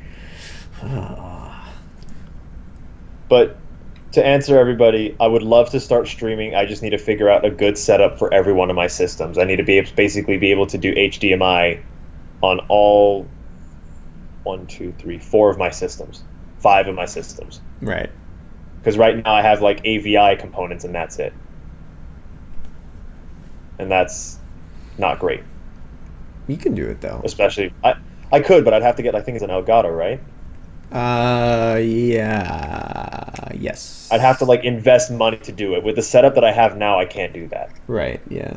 Like I'd have to have like a Switch or like the Wii U or the only 2 like consoles I could really stream with right now. Yeah. But even at that, it'd be shaky. But yeah, I'd love to one day, once things get a little more stable. By the way, now that we have more people here, don't forget to follow us on Twitter, Facebook. We do the updates and everything. If you like the podcast, obviously watch it on Sundays. We post them whenever we do them. And don't forget to send your questions of the week at Legacy of MarkJon at... I was about to say our school's thing. Actually, let me quickly amend my previous statements, because you know what? I think I came over a little bit over the top with the Kingdom Hearts hate. I think it's send your questions to that email. If you guys have any questions for us, we do have a couple prepared already. But if you want to have your questions asked or answered in the future, don't forget to send them. You can ask us just about anything. I think we're both pretty much okay with that. Yeah. Anyway, sorry. Go on with your rant. Kingdom Hearts, I'm sure, was a fantastic game for its time. And even as a kid, when I played it, the tiny bit that I did, I enjoyed it. But, like, it's not... I don't think... At least Kingdom Hearts 1 absolutely does not hold up in the current era. There's too many camera issues, and the level design is actually terrible. Right. But I'm sure as a kid, it was like a mystical, magical wonderland where you could dump a billion hours into and eventually figure out the puzzles or look them up or something. And that's fine. You can enjoy it. I just hate Kingdom Hearts 1. Kingdom Hearts 2 did look a lot better. I still don't really care much for the combat just because of the way that it feels like... I don't know, John, have you ever seen the combat in Kingdom Hearts? It's like when you hit something, it goes like, bink, and you're like, oh, that's it's weird. a hack and slash kind of thing. No, but like the feel when you hit something isn't quite there. It feels like you see like little stars and it's like ding ding ding. You're like, oh, okay, this is intense. I mean, it's fine. It's a fine game. People are entitled to enjoy it, but I don't think Kingdom Hearts is for me. Mm-hmm. I mean, yeah, it happens. It's the sad way of the world, unfortunately. Sorry, let me move to... Sorry, I was trying to organize the email so that I can have like a easy way to access it. Oh, yeah, that's so good. Anyway, but yeah, like they did improve on it a lot, like as the games progressed and so on. So Kingdom Hearts 2 was a little better.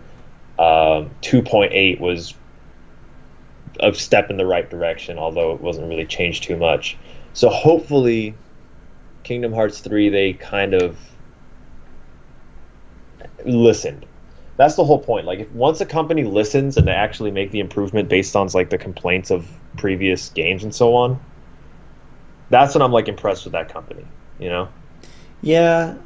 I mean, that's fine. I also think that Kingdom Hearts is just like an above average franchise, but there's like a lot of nostalgia for it. Yeah. Like Nintendo Plus levels of nostalgia for it, because people like, it was like the first like actual probably action game that most people played as a kid and therefore would blow their fucking minds. But like like if you look at it from just like a mechanical standpoint, I don't think it's the best game out there for sure. Oh, like, I don't doubt it. It is a nostalgic goggles, and I think like the story has a lot to do with it because it does have a very unique story. Yeah, Like it's not phenomenal, but like, you know, the concept of like the Heartless, the Nobodies, the Organization 13, and the Keyblade Wars, like all that story is incredibly like interesting to like follow up on, and it does like have a like interesting depth to it. And then you just thrown in Disney in there out of nowhere, and it's like, oh well, that ruined. That's one thing that's always gotten me away from Kingdom Hearts is I didn't understand why Disney was there. Not a clue. No idea. Well, it was a franchise that totally could have been fine on its own, and I don't understand why they had to throw Disney in the mix. Definitely for sales. I'm sure that helped. Well, let's think of it like this. You want to expand your fan base, but all you have is a fervor of little dumb kids, right? Little dumb kids who are just like, ooh, the next animated movie is blah, blah, blah, blah, blah. Right. And they don't care about what else it is, right? And that's fine, but those kids will eventually kind of like, your exponential growth won't be great. It'll be there, but it won't be as great. So you expand your audience by, you know, making a video game not just of some random Disney thing, because you don't remember like the Tarzan video games that they did in the 2000s. You don't remember the random like Lion King video games they did. So you get all of them into one game, yeah. Well, right. Well, that's like the concept that you can throw in there, but as well as introduce them to like Final Fantasy situation where you have this kind of fantasy exposure to it, where it's no longer just like, ooh, happy lovey-dovey bullshit. It's now got a little more of a serious tone, kind of like these kids are growing up and they want to like bring these worlds together, but like in a different way. Yeah, like I can understand why you would do that, but at the same time it's still kind of all thrown together. It was a brilliant plan, and it made millions of dollars in sales and so on, and it's adored by everyone everywhere. Well, not everyone, but a lot of people everywhere. But it was a good way to introduce people to like, hey, video games can be good, and also Disney can be a part of them. Because how many Disney standalone film or Disney standalone video games are actually good that aren't Kingdom Hearts? Yeah. Yeah, you're right. That was basically like their one experiment, and it really fucking worked. So of course they're going to continue like poking at that. And of course, like how many games have they made now? Over how many systems? PlayStation 2 had 2 games, right? Too many. The PlayStation 3 had a bunch of remakes and new games. PlayStation 4 had a bunch of, you know, same thing. The DS had a lot of those things. 3DS had a bunch of those. You know, it became a mobile app. It became their flagship video game thing. So their experiment went well, and they expanded upon it. So it's hard to kind of get rid of it after that, you know? And also, you know, Blondelicious says, to be honest, Final Fantasy is a lot more out of place than Disney. I was kind of meaning, like, people from outside of the Kingdom Hearts universe being in Kingdom Hearts in general. I meant, like, Final Fantasy and Disney. I just meant Disney because they're the ones that, to me, stuck out a lot. And I was like, why? Like, the first time, even as a kid, when I saw Goofy, like, pop up on screen, I was like, nah, don't do that to me. Don't make me have fucking Mickey Mouse and Goofy and Donald be a part of the pivotal points in the plot. Oh, man. Yeah, that, even as a kid, because I didn't have any amount of allegiance towards Disney at all. I didn't watch those movies, as most people understand. I'm not a Disney person. Right. I'm not a movie person. So I was just like, I don't understand why they're here. Plus, the Iron Giant was much better than 90% of all of their animation anyway. Ooh. Wow. Shots fired. What can I say? It's not cookie cutter, man. I don't know. It's always shaky going into like the trying to like go against Kingdom Hearts because it is such a beloved game. Yeah, and I've learned very quickly that it's not a battle that I can even participate in because people like they just love it way too much. Well, I'll give it this credit. Its system is very much so based on Final Fantasy, and that has like a lot of customizable ability in it, which makes it at least have a lot of depth. something that you can't really explore only playing like the first 2 hours of it. It does have a lot of depth. It does have like the crafting. The first game had the gummy ship, which was at least cool. It was all right. It wasn't a bad system, but it wasn't a great one either. Even when I watched speedrunners play Kingdom Hearts, which I did watch a full playthrough of Kingdom Hearts 1 and 2 speedruns of them for AGDQ. The speedrunners were like, I don't know why they included the gummy ship parts. they hated them. And in all honesty, when I played it, I hate that you have to do them. If it's just there, fine.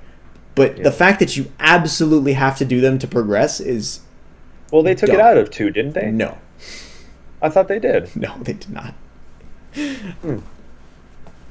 Well, they at least they had taken a lot of it away. It had simplified by 2. It wasn't as complicated, if I remember correctly. Yes. And also, really quickly, Lynn, I'm not saying every game should be Nier. By no means at all am I saying every game should be Nier, nor can I think that they even would be able to match Nier. Plus it's a 2000 game, so. Yeah, plus it's a new game. But what I'm saying, and also, you're saying it has funny in it. Nier also has jokes in it, but you never probably saw them if you didn't watch or play it yourself. And I'm not saying every game has to be like Nier. What I'm saying is that I just don't understand the fervency for the fact that Kingdom Hearts is so popular. Kingdom Hearts is fine, and I'm glad that the franchise exists for what it stands for, this weird inbreeding of a bunch of different shit, and it's fine that it exists, but I don't understand why it has so much fervor and fandom over it. That's the part that I'm saying. I'm fine with the games existing and being the way that they are. I just cannot grasp why people love it so fucking much. Even right now, I'm just saying I have problems with the game, and you're like, nah, there are no problems with the game. I'm like, okay, well. Yeah. I mean, it's bound to happen. I mean, that's my whole shtick with with Paper Mario. I mean, I always bring it up, but people always have minor problems with it here and there, and I'm like, nah, dude, you don't know what you're talking about. For example, one complaint is the combat gets stale. It can, but you can change your gameplay every single time you play. Yeah. You can go from a really beefy build to a glass cannon build to a specialist build. You can change up the way you play. That's what I think makes the gameplay of it unique, which is why I'm kind of with Kingdom Hearts, I'm kind of on the fence, because you can do a little bit of a customization aspect to it, which can alter your gameplay a bit. You can choose what routes to go down on the RPG level, but I don't know, it's one of those games that's very hard to go up against the fan base, because the fan base is on top of it. Kind of like with Undertale a little bit. Same thing. Undertale. Fuck, dude. With Kingdom Hearts, Metroid Prime, oddly enough, same thing. They defend that shit with their life. By the way, fun fact, 15 Kingdom Hearts will have been released when Kingdom Hearts 3 comes out. So it's 14 right now, will be 15. What the fuck? 15 Kingdom Hearts games? I will list them off for you. Kingdom Hearts. Me. Kingdom Hearts Chain of Memories, Kingdom Hearts 2. And a lot of them are kind of re-releases, but I'll say the ones that aren't. Coded, 358 and a half days. Birth by Sleep. Dream Drop Distance, 1.5 Remix. X, 2.5 Remix. 2.8 Final Chapter Prologue, 1.5 plus 1.5 Remix. So in reality, it's 7 games and a fuck ton of re-releases. That's so many What was the last one? 2.8 Final Chapter. What? Prologue, 1.5 plus 2.5 Remix. That's so many words.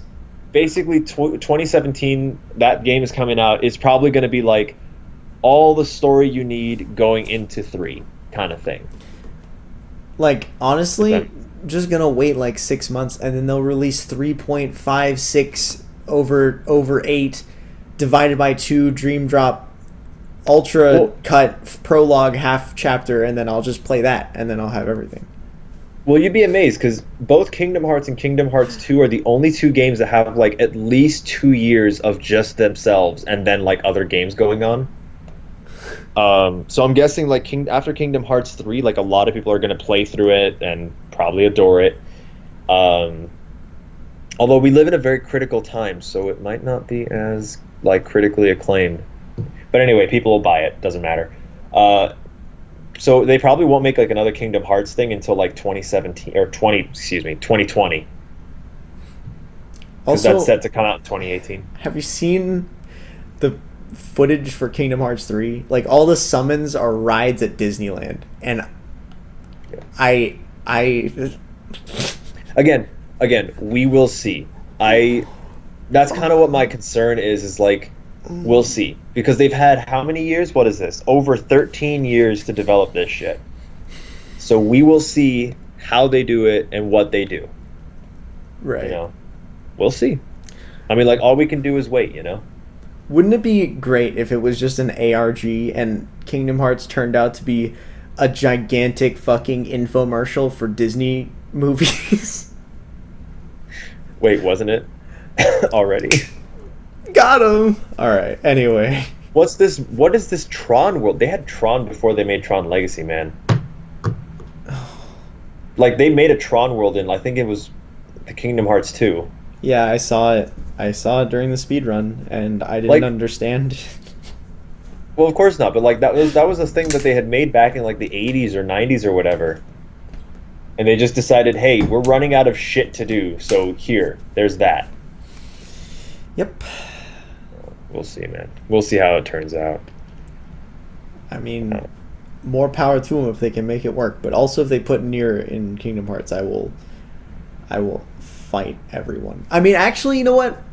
Maybe not, depending on how they handle the lore. But if they fucked it up like they did with World Ends With You, I would be livid.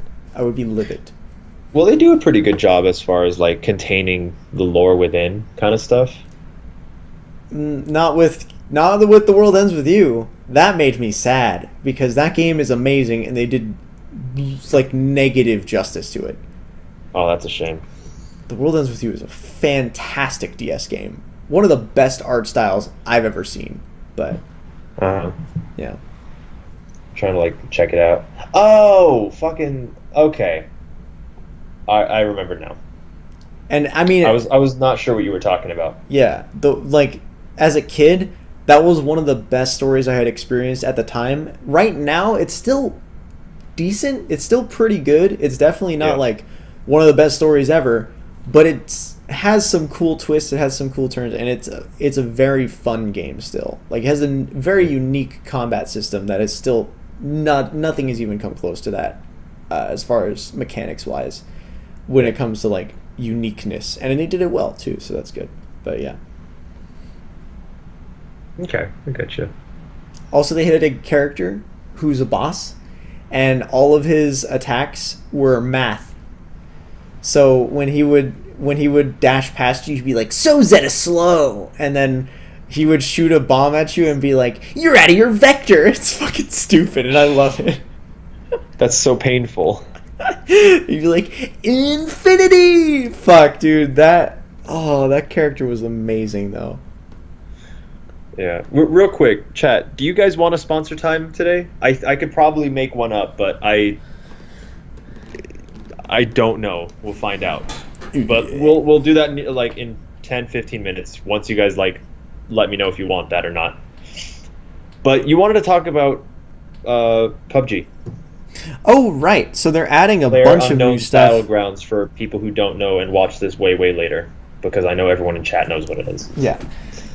They're adding a bunch of new stuff to PUBG, and Greg can probably help me out here if Greg is still here, because I kind of need help. But basically, they are on the precipice of adding a bunch of new game maps. So they already have a huge map, and it's become kind of iconic, at least for me. Like I kind of memorized it already, and I know generally the layout of all these different things, and people are still kind of shifting the meta as to where you should drop and all this stuff. So they're well designed maps.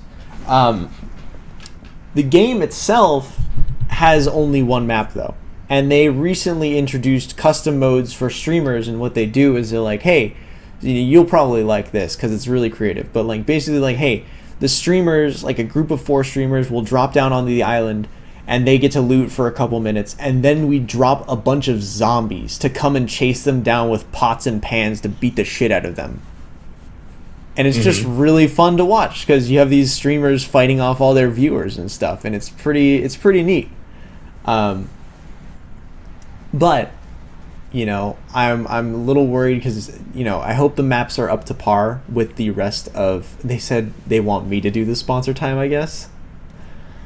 Wait, what? They said, yes, I want to see your creativity when you're pressure. Wait, lol, John, every time. No, I think they're talking to me. Oh, yeah, go for it then. Fuck it. I don't want to do it. Fuck that. That's fine. I have one in mind, but I'd have to I have to get my improv skills ready because I'm nowhere near as good as this as Steph is. But I'll keep rambling about PUBG. They're adding a desert map and a snow map apparently, and I'm really interested in the snow map because I love snow. Snow is like top tier, like favorite weather condition. But I'm excited to see where they add things with it because that's really exciting. And I won 2 games like a week ago, so that was pretty cool too. Nice, very nice. We've got 2 yeses for sponsor time. Ooh, are you excited? Oh, you wanted to talk about Hellblade also. Oh, this is another topic that I think Greg left, but that's okay. It's a game, so it's essentially a game that follows a character who's going through psychosis. They're basically like going nuts, and it follows their like mental journey as they begin to like delve further and further into this like mental condition, and it's interesting. It's very interesting because it's an indie studio who's making a game that kind of is like on the level of AAA quality, which is interesting as well. That's not something we've really heard of recently, and it's an extremely story-driven experience where you're following this warrior girl, and she's like essentially she's going on this path, and eventually like she starts losing it. And you start to lose the distinction between what's real and what's fake, and you start fighting like demons and stuff. That's cool. It's an interesting game, yeah. That's really cool. I just don't have my tendrils into the video game world anymore. I used to. That's kind of what's been nice about this podcast. It's been letting me like kind of expand my horizon, as it were. Zero Dawn, yeah. Yeah, exactly. And it's been really like helpful, like making me understand everything. Yeah, there you go. And I do it. This is one of those things that you come to appreciate. Dude, this channel and this podcast, 8 months old. It's a long. Isn't that time. crazy? Yeah. I know, right? Yeah. How long did you think this was gonna last? Like honestly. A day. 1 day. 1 podcast. That was it? Yeah. It's all the faith you had in it? Yeah. And then I saw how we got a couple followers on like the first time for some fucking reason, and I was like, whoa.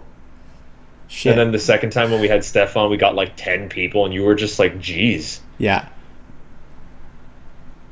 Yeah. That was silly. Yeah. Yeah. We're going to do it. We're going to do it. Anyway, it's 10:44, and you know what that means. Sponsor time. Sponsor time. I grew up only knowing the pod. Having birthed from it, and having known that all people are birthed from it. From infancy to death, you are understood and known as the one who has come from this family's pod.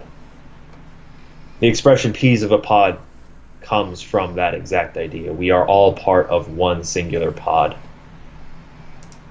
And eventually we are born.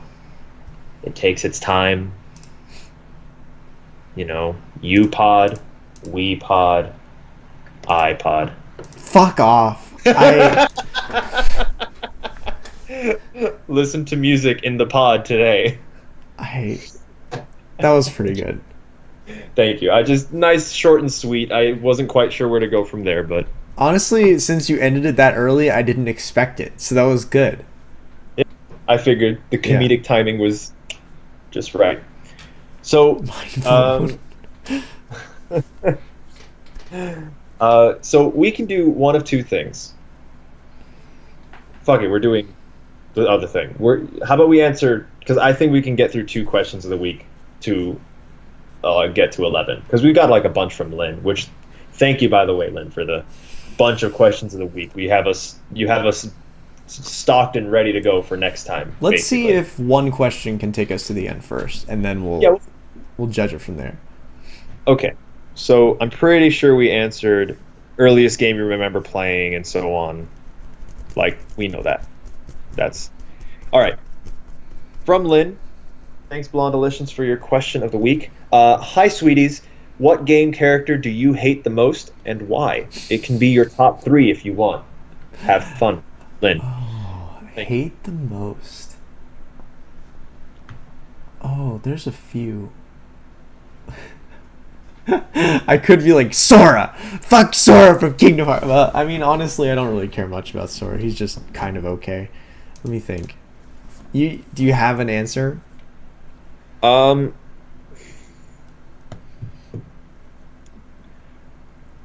have to think about it. I have one that I can probably jump to right now. Okay. In Paper Mario, and I know I've brought it up a lot this podcast, so my bad. In Paper Mario, there's this couple of Piantas, the people from Delfino Island from Mario Sunshine. It's this couple who, you regularly have to go see the crime boss of who's a Pianta, and he owns the east side of town and all that stuff. And his daughter has a whole marriage drama going on. That character arc pisses me off to no avail. It's not one singular character, it's just having to deal with anything that is that. Always annoys the crap out of me. And I'm just sitting there I don't care. I don't... Because there's literally one point in the game where you have to go find them, then you have to go find... And it's in the middle of a forest that you hate to begin with, because it's full of poisonous creatures and creatures that just drain you of shit. You have to go find the ring, bring it back, and then you have to sit there, watch the man of that relationship apologize to the woman 100 times. To the point where at around 100 times. So you have to click every single time 100 times. You're just fuck, I don't care, I just want to move on with the game, please. Right? And to the point where at around 25 or 30, it literally has a counter underneath, in a little tiny parentheses that just says 30 times, 31 times, 32 times, 33 times. And it's just the tedious in between worlds kind of thing. I understand it, right? Some of them are interesting, some of them aren't, right? For example, there are a couple in the beginning of the world that is super interesting to follow that ideology, that in between worlds, explore a little bit, understand the characters and so on. But do I really have to fucking care about this dumb couple that just sits there and does stupid drama that in real life this shit wouldn't happen? It's such a dumb... See, this is where ranting is good, because you actually have to rant in order to get these answers out.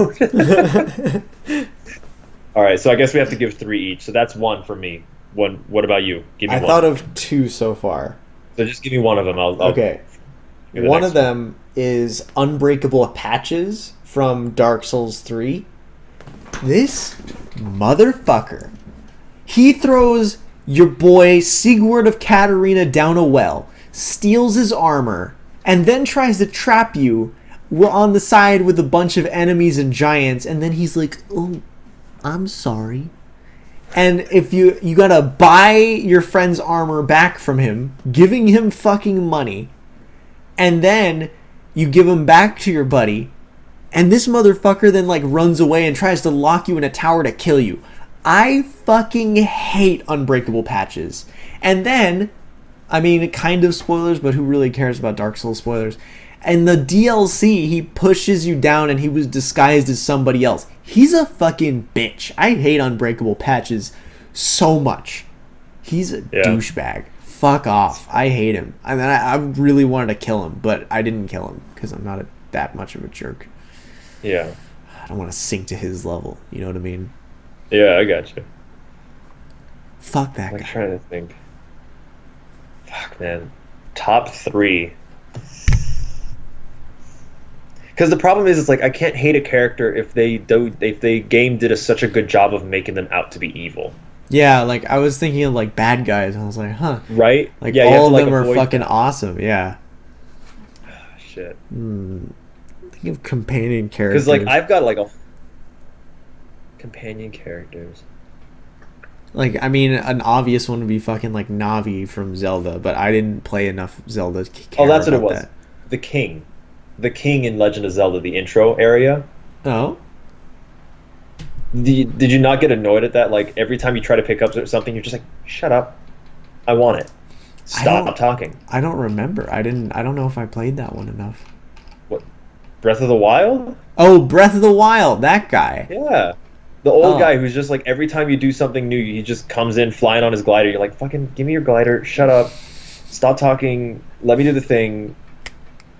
Like, I've noticed No, that 'cause, yours is trending towards characters who talk a lot. that's all it is. It's not so much talk a lot because if there's context to what it is, it's interesting, right? Case in point, the strategist for Fire Emblem for GameCube and Wii, the strategist that's on your team, it has like a really interesting character development arc and everything, but she's the strategist. He just looks like a she. He's the strategist, and every single time we'll sit there and just do this long conversation on the strategy, but it's interesting. It's not just sitting there like, every time a character is dumb, he's the first person who just goes like, "Don't be dumb. This is the plan. What you said is dumb. Here's why it's dumb. Here's why we do what I'm doing because you're dumb." Like it's like practical, and I like that kind of conversation. But when you're sitting there and you're just like, "Are you looking at my baked apple? Well, it's a mighty fine, delicious baked apple, isn't it? Well, I guess you can take it if you like. Are you going to eat it? Does look pretty good.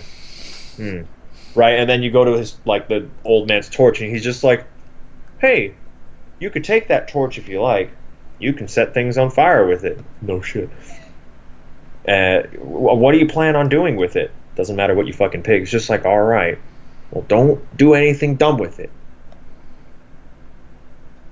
Like it's just dumb shit like that. Like it's dumb to have a character who just makes it so menial to like go through the steps and processes and so on. You know what I mean? Yeah. Like the whole thing with the Pianta couple. You're just sitting there and you're like, I don't fucking care. I don't care the entire time because it's not important to the story. You're going to learn about like everything later on. And the story is phenomenal in that game. That's just the one part of the game that I'm always just like, fuck me. I hate it. Here's a good example. In between the What am I doing, Xenia? What did I do?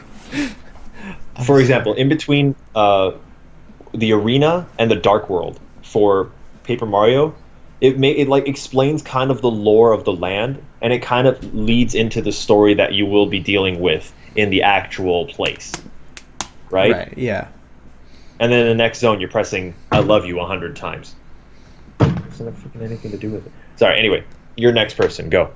I don't know what I did first of all, but Mr. Resetti from Animal Crossing. It served its purpose, though. I hated him, though. I hated him so much. I hated him. I don't just like there were times where I didn't even reset the console in a bad way, and he was still like, "Hey, just like fuck you! Don't reset the console." Like, what do you want from me, man? For like 5 minutes. Yeah. Oh God, I hate Mr. Resetti. He's such a douchebag. I kind of got my mind blown when I realized what his name is. Really? I didn't realize, like, 'cause sometimes it's just like so subtle that you just don't realize it. But it's like Mr. Reset, and I was like, oh, "What? Don't you mean Resetti?" Fuck! Like, just a moment of like, Jesus Christ, they're one and the same. Fuck, man. I don't know. I don't know what my third character would be. I mean, I could just cop out and say like Navi and shit, but what's one bad guy that they did really well on like a psychological level? Do you think? Did This isn't a well? question. Yeah, I was just thinking about it while we were trying to do this. I really like the bad guy from. I was thinking about this too. I haven't played it, but I love Kefka in concept in Final Fantasy VI. The fucking psycho clown mage man who like floats around and runs away and is just a douchebag. Oh, you know who's a great villain from Borderlands 2? Handsome Jack. Okay, so I knew about him. I was about to be like, don't spoil that shit. Awesome. He's such a good villain. I love him. Okay. Yeah, don't go too in depth with that, please. I'm not going to, but Yeah. great villain. Great villain. All right, I think I've got one for you. Okay. Fire Emblem. I know, cliche. Shut up. But the enemy from the first GameCube game, or from the GameCube game, was known as the Mad King Ashnard. Do you mind if I spoil that game for you? Dude, I don't give a shit about spoilers at all. Okay. Long story short, he wants a war that engulfs the entire world, Mm-hmm. and he doesn't care if he lives. Okay. Like, it's super weird, right? And like the entire context of the game, you're sitting there like, why does he want that? Right? The entire game, he wants a certain medallion, and he wants to start all the fucking trouble in the world. Hmm. And you're just sitting there like, those two don't, like, why does the medallion matter, and why are you such an asshole?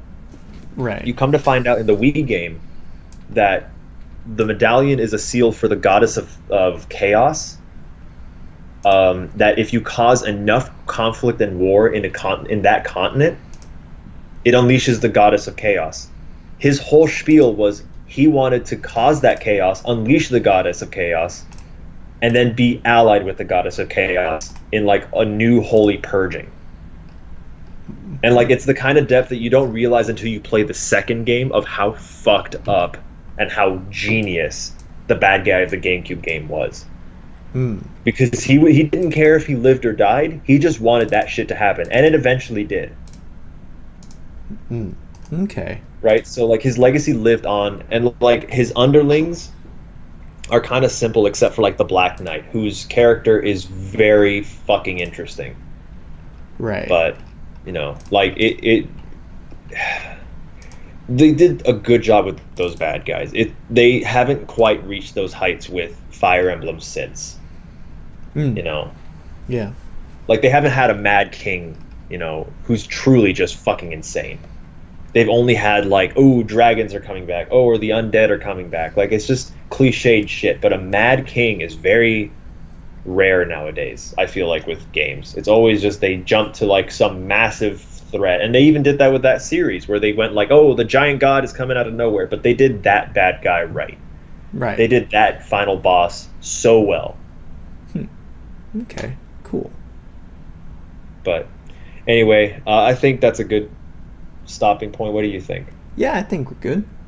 Yeah, I feel like I should come up with like one more really irritating character though. Flood. Oh yeah, fuck Sunshine. Flood. It's annoying, but anyway, there you go. There's my three. But anyway, yeah, that's good. I don't know if I can think of another one off the top of my head. I was just thinking of three, right? But anyway, thanks everybody for joining us for the Legacy of MarkJon podcast number 27. We missed you guys. We're back. We're gonna do this as often as we can, hopefully every weekend. Of course, thanks again, Blonde Delicious, for sending that question. We've got a ton of your questions, and anybody else who wants to send your questions in, don't forget to send it in to, here we go again, Legacy of MarkJon at, oh god, what am I doing? gmail.com. So don't forget to send your stuff there. Don't forget to follow us on Twitter, Facebook, and follow the YouTube channel. We just put up, tomorrow we're putting up the Yog with a new guest, Blake, and also with Shelby, and they had a great time with it. First time that things got really, really weird and interesting. And we'll leave it at that. Thanks for joining us, everybody. Ba-da-da-da-da-da-da. MarkJon. Woo!